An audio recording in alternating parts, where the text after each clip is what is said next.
A little bit crooked. I'll turn it to you. Let me just. All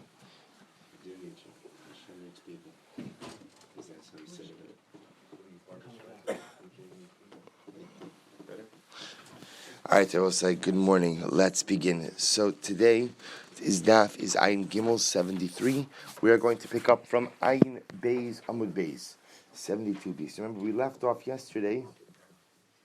With Amr Rabbi Yochanan. So we are 2, 4, 6, 8 lines up from the bottom. So Amr Rabbi Yochanan, Mishem Ben Yotzadak, Be'elu Nidarim Amru. They both say when it comes to these Nidarim. So remember, the Mishnah spoke about the idea that if a man was Mekadesh woman al menas she'ina le'ah Nidarim, a Mekadesh woman on the condition that she doesn't have any existing vows on her, and then they are found that she has vows, she's not Mekudeshas. Furthermore, the Mishnah said that kin stam. If a man married a woman stam, and if it's found that she has nidarim, so again I will say that's also called a mekach tos. That's called again a mistaken transaction, which is ultimately voidable, and therefore halacha l'maisa the Mishnah says teitzei shelo b'ksuva. She goes out of the marriage without a ksuva. So says the Gemara, Amr Rabbi Yochanan Mishra Mishem Yotzadak be'elu nidarim amru. What type of nidarim are we referring to? These type of nidarim, for example. Shelo tocha bas, a woman has a neder not to eat meat. Shelo tishtei yain, not to drink wine. V'shelo tiskashe b'videi tzivonim, not to wear colored clothing. Tainam yachir, right? So that supports this. Be'elu nedarim amru sheyesh bahen inui nefesh. So what kind of nedarim are we speaking about over here? Nedarim that have some type of afflictive component to them. Shelo tocha basar, she won't eat meat. V'shelo tishtei yain, she won't drink wine. V'shelo tiskashe b'videi tzivonim, and she won't wear colored clothing. So Habibi Rapapa. So Rapapa was puzzled a little bit by this price, and he wondered to himself, Ahia, what case is this referred to? Remember, the Mishnah stated 2 cases. Bless you. The Mishnah stated case number 1 was the case of a man who's Mekadesh with an explicit Tanai, that I'm Mekadesh you on the condition that you don't have any Tanai. Okay, that you don't have any Nidarim. So what happens if she has Nidarim? The halacha is Eina Mikudeshas. That's case number 1. Case number 2 is he married her kin stam. He married her without any pre-stated qualifications. And what happens? Turns out that she has nidarim. So what does the Mishnah say? Teisei shelo b'ksuva. So now Rabbi Yochanan is coming along. Rabbi Yochanan is coming along and qualifying what type of nidarim are we referring to. So now the shaila is, which case is Rabbi Yochanan referring to? Is Rabbi Yochanan referring to the case of kiddushin al tanai, or is he referring to the case of kin stam? So the Gemara says, Ilei ma'aresha. If you want to say something about the first case in the Mishnah, that can't be kevan dekakaped afilu komidi nami. So we'll say, remember, it can't be the resha, because the resha is when he does kiddushin al tanai. When he's making kiddushin al tanai on both sides, and that tanai covers what? Any type of neder. Therefore, it must be what? That is referring to the seifa. So the Gemara says, Ela seifa. Ravashi says, no. Ali olam aresha. Really, it is referring to the resha. Umidi de kapti be inshi, havi kapede kapeda. Midi de lo kapti be inshi, lo havi kapede kapeda. Well, so it's actually very interesting. So the Gemara now says that it's going on the Reisha, but listen to this. Even though he says you're mikudesh just on the condition that you have no nidarim, and then it turns out that she has nidarim, it's not any neder that will undermine the effectiveness of the kiddushin. It's only nidarim that what? That people would normally be makbid on. But if there is a neder that people are not normally makbid on, then lemaisa what? Then lemaisa that would not unravel, that would not void the kiddush. So this is very important. So what it's saying over here is what Rabbi Yochanan is qualifying is saying, not every single neder is a deal breaker. Only nedarim that somehow impact him or impact her in a way that impacts their marriage, which ultimately impacts him, are grounds ultimately for the voiding of kiddushin. But nidarim that have absolutely no impact on him. He says, she says, I'm not going to wear pink nail polish. I'll only wear every other color. So it doesn't matter to him. It has no impact on him. Therefore, by definition, Rabbi Yochanan would say that even though he made a blanket neder saying if you have any, he made a blanket tonight saying if you have any nedarim on you, the kiddushin is not valid. But so it's Rabbi Yochanan that only applies to nedarim that impact him. But if there's a neder that has no impact on him, then by definition the kiddushin would not be void. If he expressed it more clearly, could he include even though Oh, so if he literally explicitly said, is Yom HaKiddush on the condition that there is no neder, even if it does not impact me, and other situations that normal people would not care about. I still say, if he's that explicit, then yes, it would be voidable. Itmar kitshal tonight the kinsa stam. Another interesting case. Let's say a man is mekadesh a woman al tonight. She goes ahead, and you could just use this case. He's mekadesh her on the condition that she doesn't have any nedarim upon her.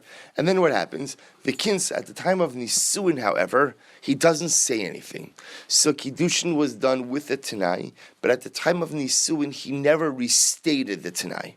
So the shaila now is now what happens? So they do nisuin, and it turns out that what? That she has nedarim. So what's the status of the marriage? Rav Amar tzrichim and a get. Rav says that she requires a get. Now, I'll say, when you say requires a get, what that means is it was a good marriage. So even though now he discovered that she has nedarim, at the end of the day, the marriage itself is still a valid marriage. Shmuel says no. Shmuel says no, she doesn't require a get. So we'll say when Shmuel says she doesn't require a get, why not? Shmuel will say because again the tanai of the kiddushin was never fulfilled, and therefore the Maisa the marriage is voidable. So the Gemara says, Amra Abaye, Abaye says, Lo teima tamei dirav. So we'll say, we would be tempted to say that the logic according to Rav is like this. Since he stated a tanai by kiddushin, but he did not restate that tanai by nisuin, so what does it sound like? It sounds like he has forgiven the tanai, that he's given it up, meaning although he made it at kiddushin, because he didn't restate it at nisuin, it must be that he's mochel, that he's forgiving. So Abaye says, don't say that that's the reason of Rav. Rather, elataymed Rav lefisha ein adam osa beilasa beilas znos. Oh, so to which the Gemara says, do you know what Rav's logic is? Rav's logic is, Rabbi says that a person does not want to make his bia a bias znos. Therefore, essentially, what? At the time of the marriage, after Nisun, when they're going to consummate the marriage, so he realizes now if he holds to his tanai, and it turns out that in fact she does have nadarim, so it's true the marriage is voided. There's only one problem about saying you could retroactively void a marriage. What can't you retroactively void? Bia, right? The bia happened. So the problem is if you retroactively void the marriage, then in essence what you're saying is that the bia was a bias nus. Again, you didn't have kavanah for instance, that wasn't your intention, but lemaisa it's nus.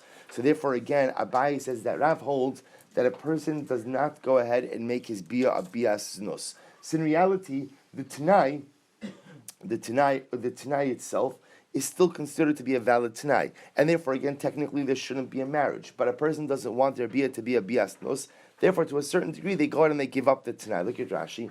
Elam taimedurav le'inyan get the kasavar ein adam osa bilasa bilas nos. Person doesn't want his active relations to be an act of immorality. Uba l'shem kiddushin va'afilu yimatzi alei nedarim. So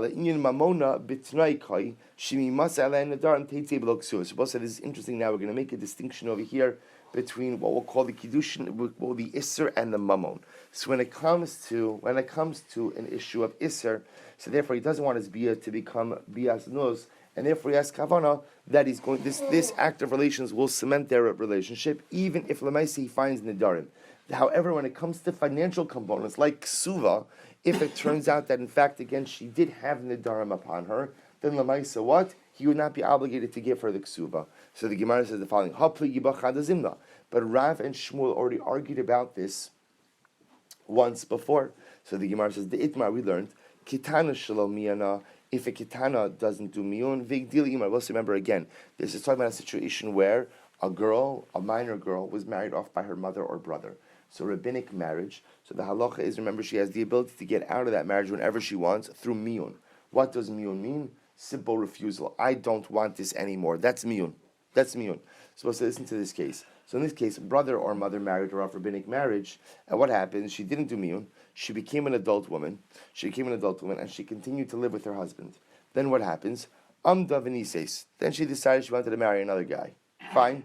Only one small issue, which is what Rabbi was saying, that Lamaisa, she never received the get from the first guy. So now she's accepted marriage from the second guy. So what's the stat? So now the shaila is, does she require a get from husband number two or not? So Rav says, ein tzricha get misheni. So Rav says she does not require a get from the second husband. I will say the logic behind that would seem to be why. Why does she require a get from the second husband? Because there's no second marriage. Because maybe at most maybe we're dealing with an issue of adultery, but l'maisa again there's no second marriage that takes place. Ushmuel Amar Shmuel said no. Tzricha get misheni.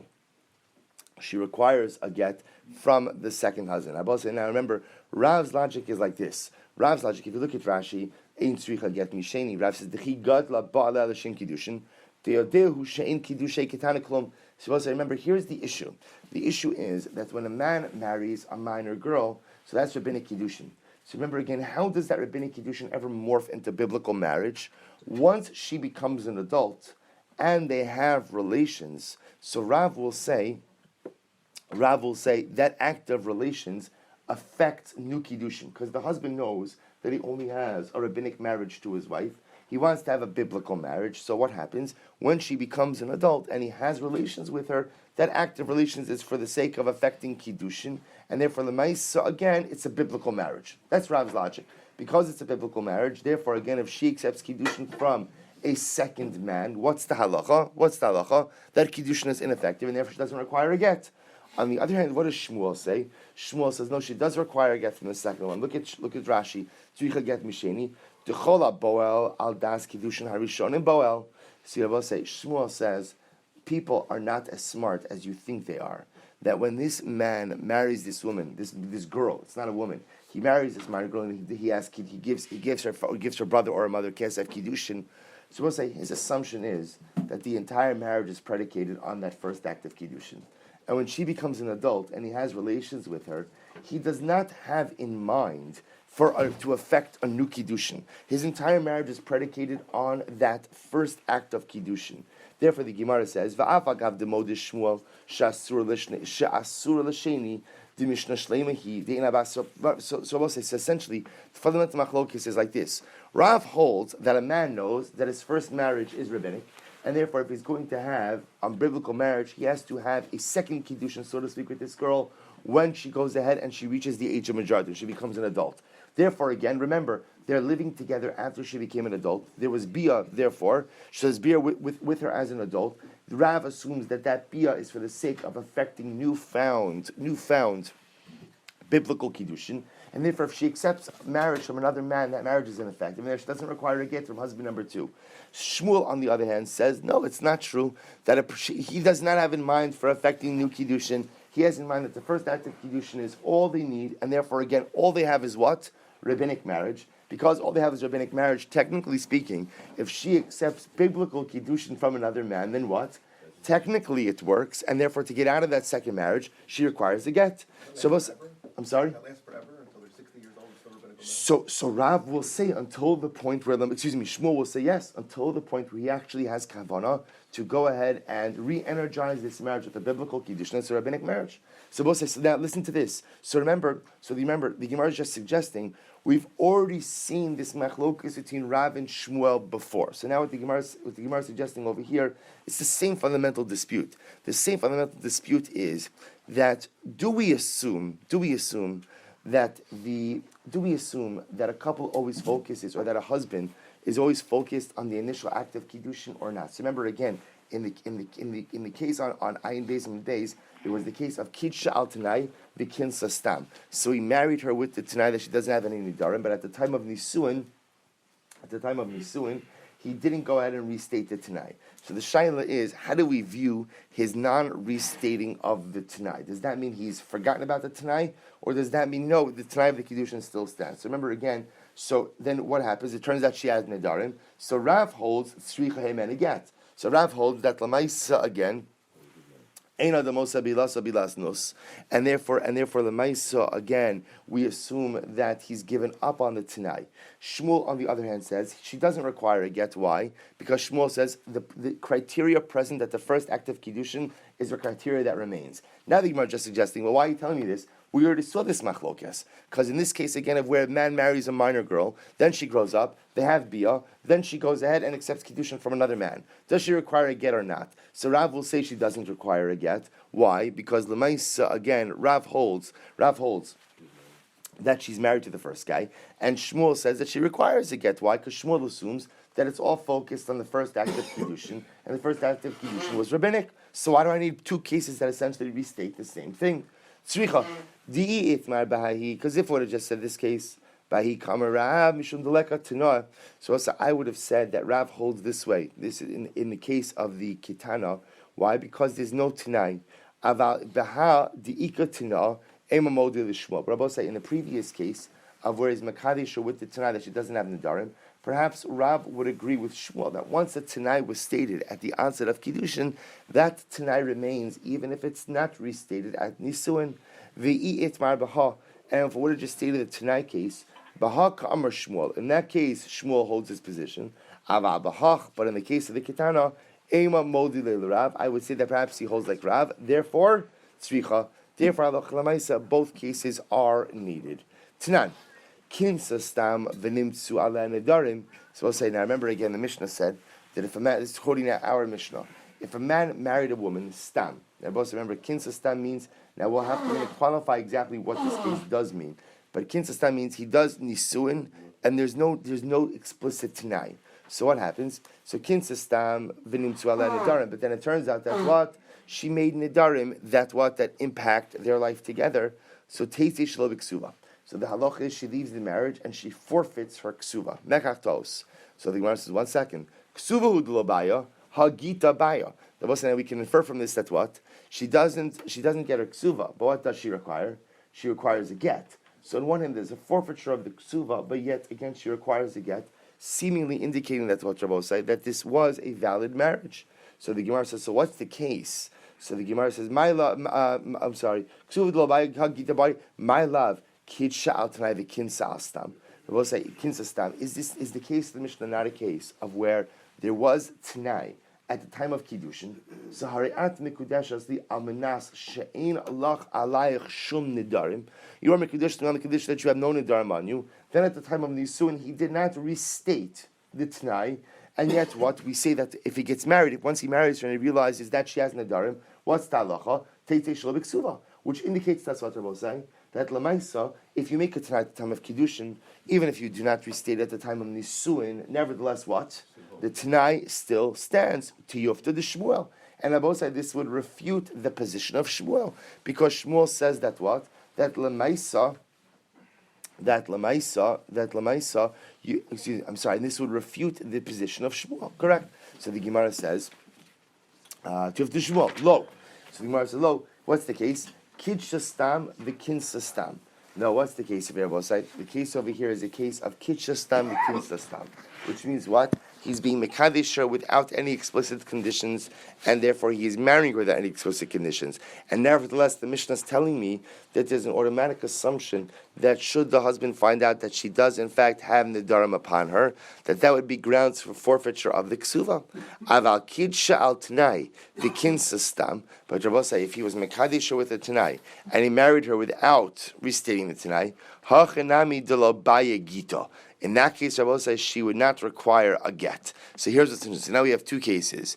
Case number one, Rabbi says, where kidsha stam kinsa stam, where again no explicit tanoim either way. So you can't really claim full mekachtos. You can't claim a full voidable transaction. Therefore, she will require a get, but she will absolutely forfeit her ksuva. However, Rabbi says in the case of kidsha al tanai v'kinsa stam, there was a tanai at the time of kiddushin, but it was not restated at the time of nisuin. In that case, Rabbi say what? We know that the tanai still stands, even though it was not explicitly restated at the time of nisuin.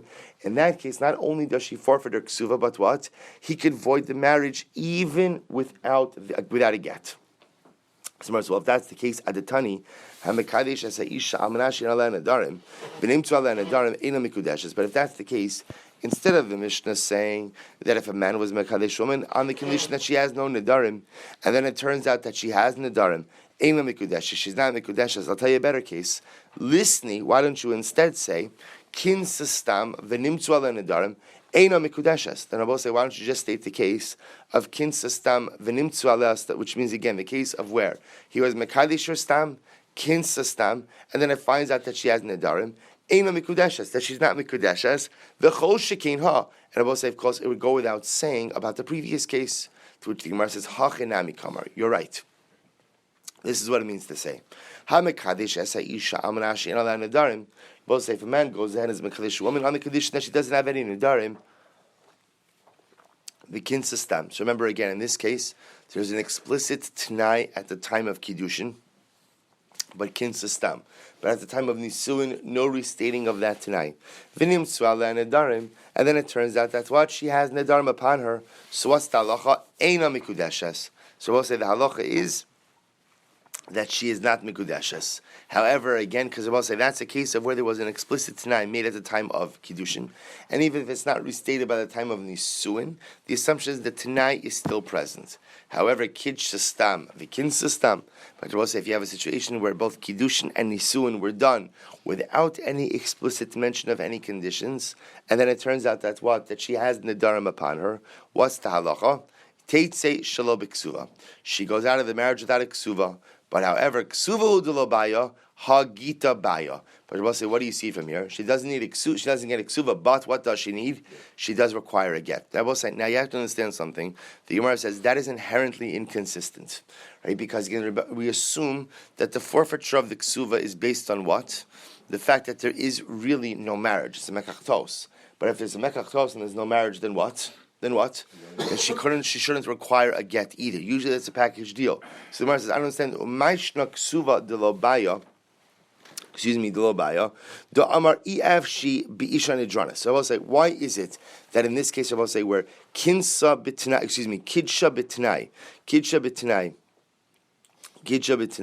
oh, excuse me, let me say it differently. Kidsha stam v'kinsa stam. So in a case where he married her without any explicit conditions, but yet then he finds out that she has nedarim, so what's talacha? Teitze shelo b'ksuva. She goes out, she doesn't get a ksuva, but she does require a get. So we'll say, why doesn't she get a ksuva? Because a man could say, ef she be'isha nadranis. I don't want to be married to a woman who makes vows. So we'll say, remember again, we've already spoken about this before, that previous Mishnah said, a person who makes, we don't like vowers. We don't like vowers. The reason we don't like vowers is because vowers get themselves into big trouble because very often they make vows and they don't fulfill them. And remember, we spoke about the collateral damage that could cause within a family, within a marriage. So if a man discovers that his wife is a chronic or habitual vower, so what happens, right? So what happens? She says, I don't want a marriage like this. Had I known this, I would not have married her. Okay, mekachtos. So if that's the case. But again, I will say, so the other side of that coin is what you're essentially saying is, there's information that's present now that had you known it at the time of the marriage or at the time of the nisuin or kiddushin, you would never have married this woman. Okay, that's vows. That's grounds for dissolution of the marriage for mekachtos. But it's a mekachtos. Shouldn't have to give her a get either. How does that stretch?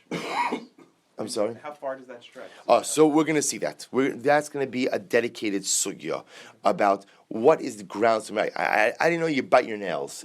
Biting nails drives me crazy. I don't know what you bite. I would have never married you. Right? So obviously there's going to have to be some point of cutoff where mekachtos, we're going to see that. But isn't that what the previous Mishnah talked about? That there are certain guidelines. Right? Correct. Although remember, there are certain guidelines in terms of for nedarim. But now we're going to see in general, even outside of the nedarim, there are certain behaviors or certain realities that are grounds for mekachtos. Other things which are just nuisances, right? Every person has their quirks. Every person. It's interesting. We all know, like, the longer a person is married, the more spouses discover about each other, and some of those things you like, some of those things you don't like. But lamaisa, not everything you don't like is grounds for dissolution or voiding of a marriage. So we'll see that framework.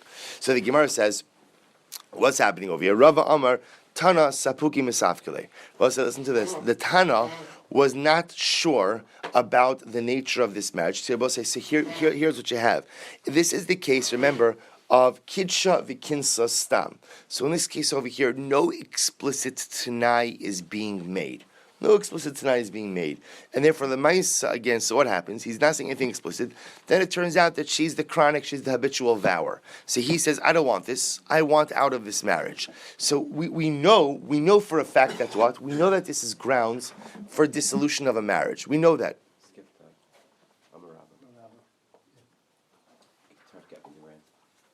Oh, thank you. Amar Rabba says, Tzricha get midivrayim.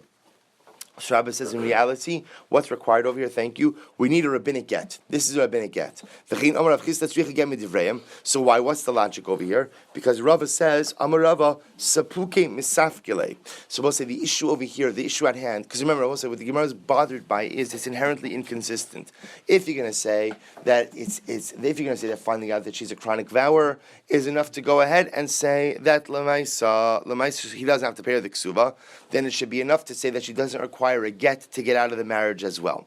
So why don't we say it by ksuva and not by get? Because the Tana himself it's a suffix. He's not sure.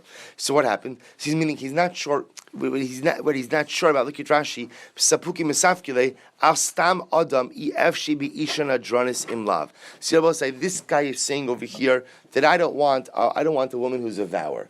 The shaila is, would most people have this hakpada or not? Would most people share this sentiment or not? So the Tana's not sure if this is truly grounds for avoidability or not. Therefore, legabe mamona lekula.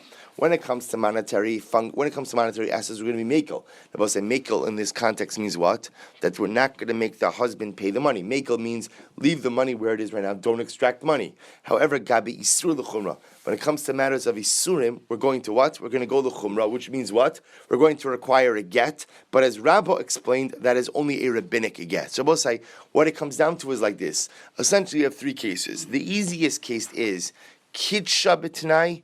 The kinsa b'tanai. Now the Gemara doesn't even speak about that case because it's so obvious.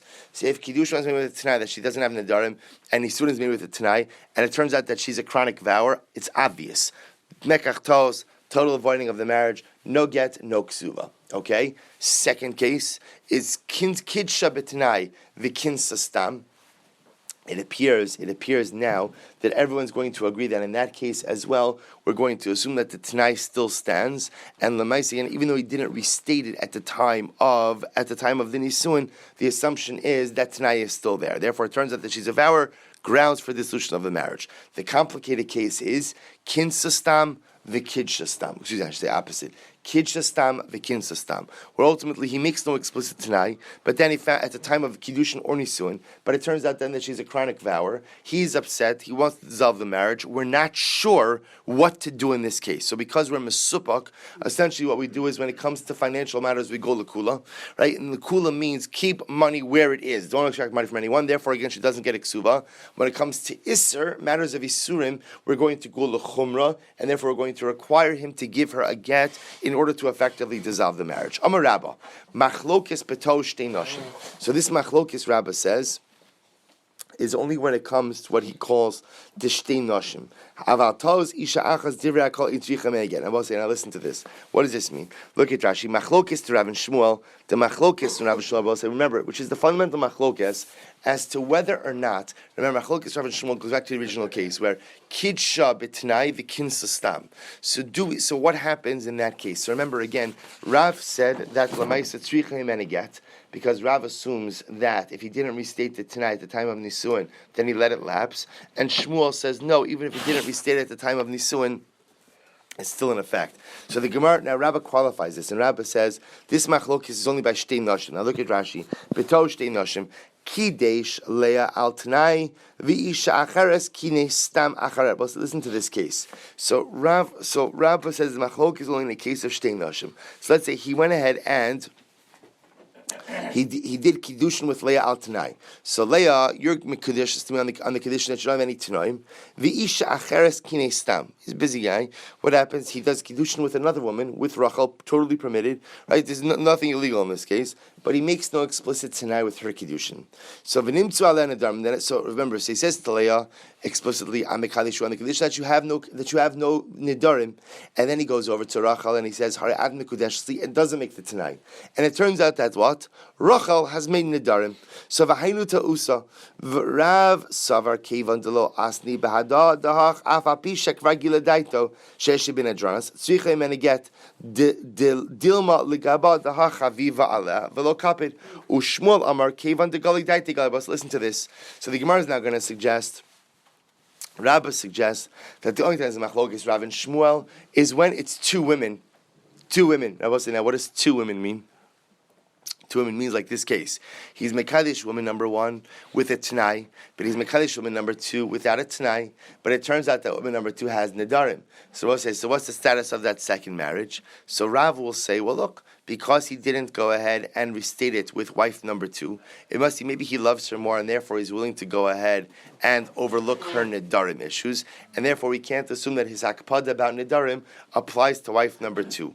On the other hand, Shmuel says no. Once he's made the Tanai by wife number one, we assume that what? He stated, this is my Hakpada, and even if he did not go ahead and restate it by wife number two, that same Tanai still applies to wife number two.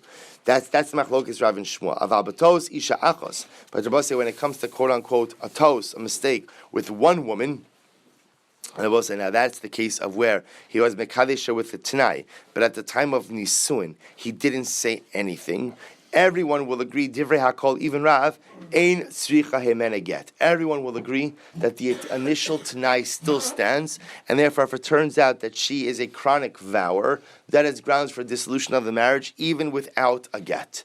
So the Gemara says, Amarle Abaye. So Abaye said, 1 second, Vahamas Nisin de Tos Isha Achasi. But our Mishnah is the case of what we'll call a Tos Isha Achas, of a mistake, right? Of a mistake by a case of one woman. Vikamos Vinan Tiyuf Tamine. And yet we go ahead and we bring up a kasha from our Mishnah. So the Gemara says, Ela Itmar Hachi Itmar. Amar Rabba, Machlokes Patos Isha Achos Kein Shtei Nashim. Rather, Rabba said that the Machlokes of Rav and Shmuel is in a case of a mistake that was made by one woman that is like a case of two women. Now I will say, now what does that mean, a case of one woman like two women? Look at Rashi. Machlokes Patos Isha Achos Kein Shtei Nashim. Kitsha al Tanai. If a man is Mekadesh woman al Tanai, Vigir Shamina Erusin, and then Rabba say what happens? He divorces her from Erusin. V'chazer v'kinsa stam. And Rabbi say what happens? He remarries her again, but this time what? Without a Tanai. Without a Tanai. So Rashi says, Bahi amarav tzricha get, dechi isha acheres dami, u'l'shem kiddushin bal, v'lekal neimer atnoi kama samach, u'shmol savar, hagale daite meikar, edim hina adranas iav shiba. Bosa, listen to this. So when's the machlokes Rav and Shmuel? When is an isha achas, one woman like two women? What's that case? Man marries a woman and says, a man does kiddush with a woman and says, you're mekudesh to me on the condition that you have no nedarim on you, and then he divorces her from Erusin, and then what? He decides to remarry her, and when he remarries her, he does not make a Tanai again. So what's the status? And then he marries her, and then it turns out that what? That she's a chronic vower. So what happens now? So now the Gemara says something very interesting, that according to Rav, the fact that he did not restate the Tanai at the second marriage indicates to us what? That Lamaisi, he let it lapse, he doesn't care about it anymore. And Shmuel says no. Shmuel says the fact that when he first did Kiddushin with this woman, he made the Tanai, that indicates to us that he doesn't want to marry a woman who's a chronic vower, and that Tanai applies now even the second time around, even though he did not explicitly state it. Aval b'tos isha achas gredasa. But Rabbi say in stam a case of tos isha achas, which Rabbi say is a case of where he's mekadesha with a Tanai, but then does need someone without a Tanai. Divrei hakol eina tzricha himena get. Everyone agrees that the first Tanai will stand. Ze'esvei abai raises a kasha. Kid shabatos. If a man is mekadesha woman with betos, with a mistake, meaning it's a mistake in kiddushin. Or upachos mishavar pruta, or a man is a chadshom with an article less than a shavar pruta. V'chein katan shekidish.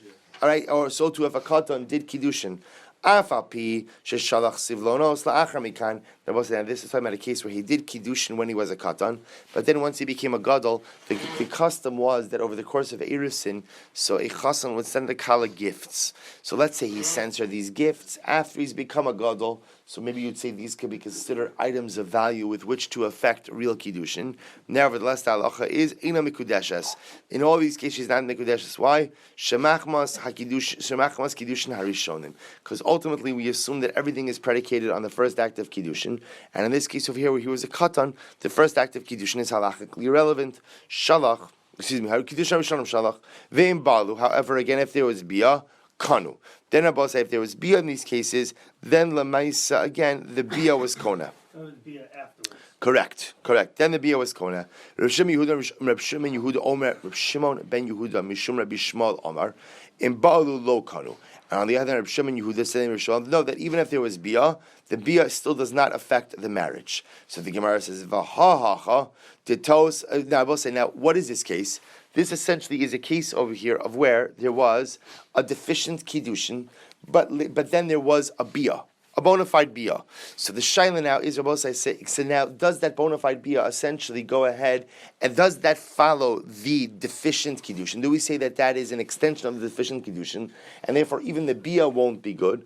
Or do we say no, that the assumption is eina demosa bilas bilas nos, and therefore they have renewed proper kavana for the bia, and therefore the marriage is proper? So the Gemara, now this is a machlokas. Now the Gemara says, what do you see over here? V'hahacha di itos isha achasim. Now this is a case that would fall under the umbrella of what we call ta'os isha achas, which we said before that what?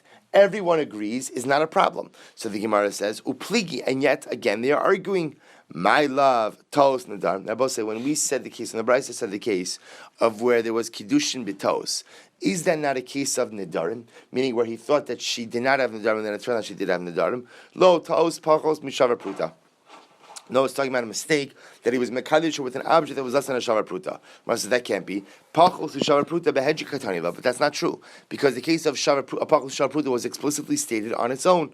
To which the Gemara says, pirushe kamefarish. Rather, the second statement that's coming to explain the first. Kid shabatos. If a man was mekadosh woman betos with a mistaken kiddushin, what's the case? Ketzad kegon shekid shabepachos mishavar pruta. What's an example? I will say of a mistaken kiddushin where a man was a kaddish woman with an article less than a shavar pruta. So we'll say, so b'may kamiflagi. So what are they arguing about? Mar savar, one opinion says, Adam yodeh shein kiddushin sov simizachos shavar pruta. So we'll say, the first opinion says, a person knows his kiddushin was deficient because a person knows that kiddushin does not take with an article that's less than a shavar pruta, and therefore what? And therefore when there was subsequent bia, the gamar uba'al l'shem kiddushin, and therefore a man has in mind that he knows his first kiddushin was deficient, and therefore what he holds that the bia should affect real kiddushin. Umar savar ein adam yodea she'ein kiddushin tovsim ba'al shavar pruta. We'll say the other opinion says you're really giving people too much credit. People do not know the intricacies of kiddushin, and people do not know that you cannot affect kiddushin with an article less than a shavar pruta, and therefore v'chi kabal, when ultimately bia occurs, adaita de kiddushin harishonim bal. Ultimately, a person has in mind that is affecting kiddushin again based on the first kiddushin, and therefore the ma'isa again, even the bia is deficient. So we'll say that's the fundamental machlokes unfolding over here. Eisei, the Gemara is another kasha. Harini ba'alayich amna sheyir tza'aba. Well, this is an interesting case. A man says, I am having bia with you on the condition that my father would approve of this marriage. In other words, we're affecting kiddushin, we're affecting marriage through the bia, but lamaisa, the effectiveness of the marriage is contingent on paternal approval. My father has to approve on this. So what's the halacha? Even if the father says, I don't like her, right, the marriage is still good. Right? They're both say, again, now we'll see why. So the marriage is still good. Rav Shimon Yehuda says no.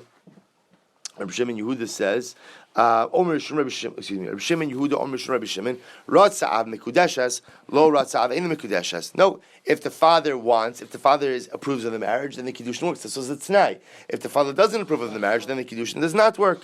But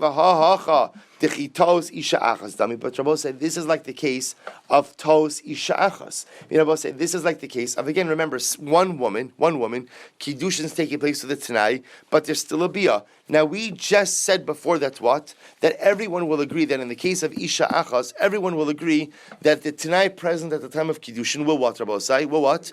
Will be the same t'nai present at the time of nisuin. So we would assume if he made it t'nai, the marriage is contingent upon a paternal approval, that t'nai should stand even if there was bia. To which the Gemara says, no. Hasa b'hakam iflagi. This is what they're really arguing about. They're arguing about Rabbi say as to what the definition of paternal approval is. Mar savar almanas sheyirtza ha'av almanas sheyishto ka'av. Rabbi say everything. What's the machlokes?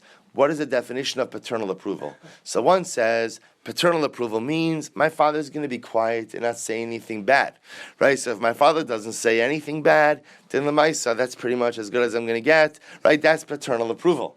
And therefore, again, as long as my father does not voice his dissent about the father, then l'maisa, again, about my wife, then it's good enough. And therefore the father didn't say anything, and therefore the marriage stands. Umar savra almanash yomar abahain Vaha lo amar abba hein. But what's the other opinion says, no, what does paternal approval mean? Paternal approval means that my father is going to actively voice his approval. And therefore, in this case, he did not actively voice his approval. Therefore, what's Rabbi say? Therefore, it's not considered as if I have paternal approval about the marriage. And therefore, again, the Maisa, the marriage will not stand. So Rabbi say, therefore, the Gemara is suggesting that's the fundamental machlokes. The fundamental machlokes over here, it's not on the machlokes Rav and Shmuel, it's on the nature of the Tanai. When you say the marriage is dependent on paternal approval, how halachically do we gauge paternal approval? All right, so we're going to stop over here. Again, we're stopping a little bit in mid-sugya by the Esvei. Well, let me continue here.